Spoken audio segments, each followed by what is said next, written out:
Everyone, ये है CBSE top study और आप रीड करने वाले हैं सोप एंड डिटर्जेंट के बारे में। आज हम जानेंगे कि जो भाई साबुन होते हैं, डिटर्जेंट्स होते हैं, इनसे तो हम कपड़े तो धुलते रहते हैं, पर ये काम कैसे करते हैं, ये बनते कैसे हैं, किस तरह से ये रिएक्शन करते हैं, हमारे जो कपड़ों में गंदगी होती है, मैल होती है, उसको सफाई कैसे करते हैं, ये सब जानने वाले हैं हम इस वीडियो में।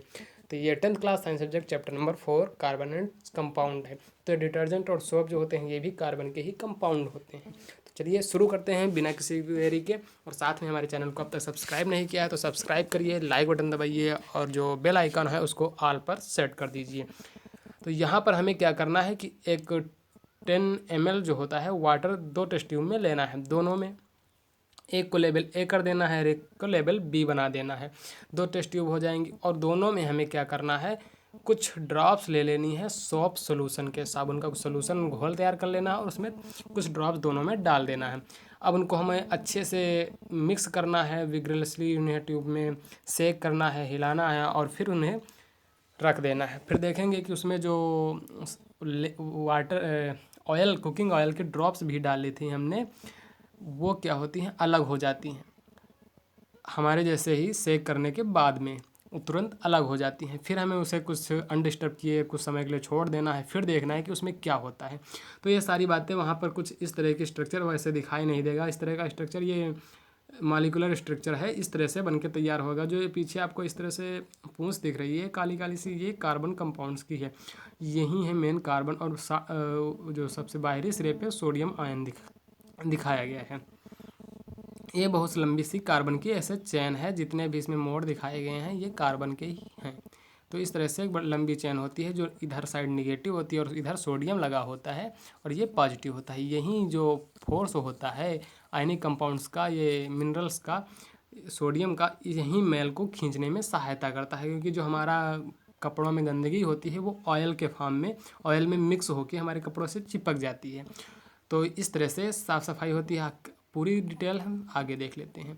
अब यहाँ पर क्या होगी, ये सारी एक्टिविटी हुई है, इसको डिमॉन्स्ट्रेट करने के बाद में हम क्या देखते हैं कि जो इफ़ेक्ट सॉप का है वो किस तरह से होता है। जो डर्ट होती है वो ऑयली होती है प्रकृति में और हमारे कपड़ों से चिपकी होती है, वो वाटर में डिजॉल्व नहीं होती। इसलिए ऐसे पानी से हम जब साफ़ करते हैं तो अच्छे से मैल साफ़ नहीं होता है, क्योंकि जो ऑयल होता है वो साफ़ ही नहीं होता है वाटर से मिक्स ही नहीं होगा तो साफ़ कैसे होगा। लेकिन जो सोप होते हैं या सॉप होते हैं, उनमें ऐसे मॉलिक्यूल्स होते हैं जिनके एक साइड पर क्या होता है, निगेटिव यानी कार्बोक्सिलिक चेन होती है और दूसरे साइड पे होती है सोडियम या पोटेशियम साल्ट।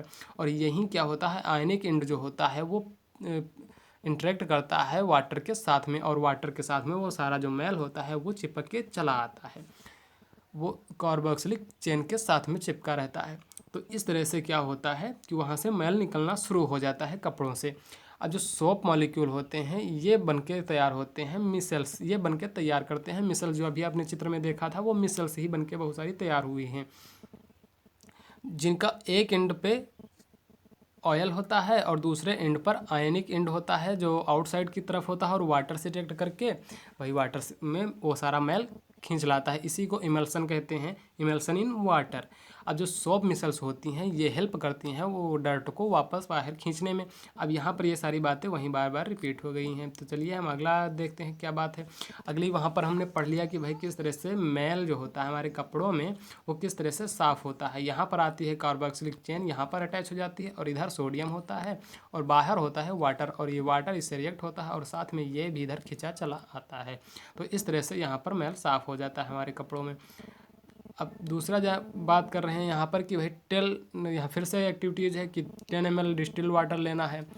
और यहाँ पर सिंपली से हम समझा दे रहे हैं कि होगा क्या इसमें हार्ड वाटर की रिएक्शन दिखा रहे हैं कि किस तरह से हार्ड वाटर जो होता है वो सॉप पे रिएक्शन करता ही नहीं है। यहाँ पर जब सॉप आप हार्ड वाटर के साथ में रिएक्शन करती है तो ये जो वहाँ हार्ड वाटर में मैग्नीशियम कैल्शियम के बहुत सारे जो सल्फेट वगैरह होते हैं, हाइड्रोजनेट और सल्फेट क्लोराइड, ये सब होते हैं वो हार्ड वाटर में, वो इससे रिएक्ट कर जाते हैं सॉप में जो कार्बोक्सिलिक एसिड और जो अन्य चीज़ें होती हैं, और फिर वो मैल या वाटर से रिएक्शन नहीं होती है। और आप देखते हैं कि वहाँ पर कोई फॉर्म भी नहीं बनेगा हार्ड वाटर में, या फिर वहाँ पर बहुत टाइम आपको लगेगा, वहाँ पर साफ़ सफाई भी नहीं हो पाएगी, ऐसा होता है। वहाँ पर फोम नहीं बनेगा। तो ऐसी प्रॉब्लम्स होती हैं, इसको सॉल्व भी किया जा चुका है आपके टाइम में। तो कैसे किया गया है वो सब हम अभी देखने वाले हैं। अब दूसरे में बताया गया है कि आपको फिर से 2 टेस्ट ट्यूब लेनी है, दोनों में 10 ml वाटर रखना है, हार्ड वाटर ही रखना है दोनों के अंदर, and 5 drops of soap solution उसमें डालने हैं सॉप सोल्यूशन, और एक में डालना है डिटर्जेंट। यहाँ पर बात देखिए आप डिटर्जेंट की आ गई। डिटर्जेंट ही वो सोल्यूशन है जो कि हार्ड वाटर में काम कर सकता है। क्यों होता है ऐसा? डिटर्जेंट में कुछ अन्य केमिकल्स यूज किए जा रहे हैं, इसलिए। तो कौन से केमिकल हम आगे जानेंगे। अब दोनों को हमें अच्छे से हिलाना है, फिर देखना है कि किसमें फोम कैसा बना है। तो डिटर्जेंट वाला जो होगा उसमें बेहतर फोम बन के तैयार हुआ, क्योंकि डिटर्जेंट को इसी के लिए तैयार किया गया है कि वहाँ पर ये प्रॉब्लम जो हार्ड वाटर वाली प्रॉब्लम है ये सॉल्व हो सके। तो देखते हैं कि यहाँ पर ऑब्जर्व करेंगे कि जो बात के समय में आप देखते हैं कि कुछ ऐसी भी कंडीशन होती हैं कि जो सॉप होता है वो एक स्कम सब्सटेंस छोड़ता चला जाता है, और वो उसमें झाग नहीं बनता, साफ़ सफाई भी नहीं होती। वो जो स्कम होता है वो थोड़ा सा ले जैसा निकलता रहता है साबुन से। वो क्या होता है कि हार्ड वाटर्स के में जो मैग्नीशियम साल्ट वगैरह होते हैं, कैल्शियम साल्ट वगैरह होते हैं, उनसे रिएक्ट हो जाता है। ये हार्डनेस ऑफ वाटर ही कहलाती है, इसी की वजह से हार्डनेस ऑफ वाटर होती है। अब यहाँ पर क्या होता है कि हमें इसके लिए लार्ज अमाउंट ऑफ सॉप की ज़रूरत पड़ती है उस साफ़ सफाई करने के लिए, क्योंकि वो सीधे रिएक्शन नहीं होती है वाटर के साथ में और मैल के साथ में। तो इस प्रॉब्लम को सॉल्व करने के लिए क्या हो गया, एक डिटर्जेंट लाया गया है क्लीजिंग एजेंट के रूप में, जिसकी अभी हमने एक्टिविटीज़ देखी है। अब जो डिटर्जेंट होते हैं ये सल्फोनिक एसिड्स और अमोनियम साल्ट से बने होते हैं, और साथ में क्लोराइड और ब्रोमाइड आयंस भी होते हैं। अब ये जो होते हैं ये लॉन्ग हाइड्रोकार्बन वाले चेन्स होते हैं। ये जो सल्फोनिक एसिड और अमोनियम साल्ट विथ क्लोराइड और ब्रोमाइड, ये जो केमिकल्स होते हैं इनमें लंबी लंबी हाइड्रोकार्बन चेन्स होती हैं। तो ये जो होती हैं चार्ज एंड होते हैं इनके, वो इनसॉल्युबल पार्टिस जो प्रेसिपिटेट यहाँ स्कम बन के तैयार हो रहा था वो नहीं देते हैं। वो ऐसा होता ही नहीं, हार्ड वाटर के साथ में वो रिएक्शन ही नहीं करते हैं, और सीधे वो अपनी जगह पे काम करते रहते हैं, मिसल तैयार करते हैं और मैल को बाहर खींच के निकाल लाते हैं वाटर के साथ में। तो इसलिए इस तरह से ये हार्ड वाटर पर इफ़ेक्टिव रहते हैं।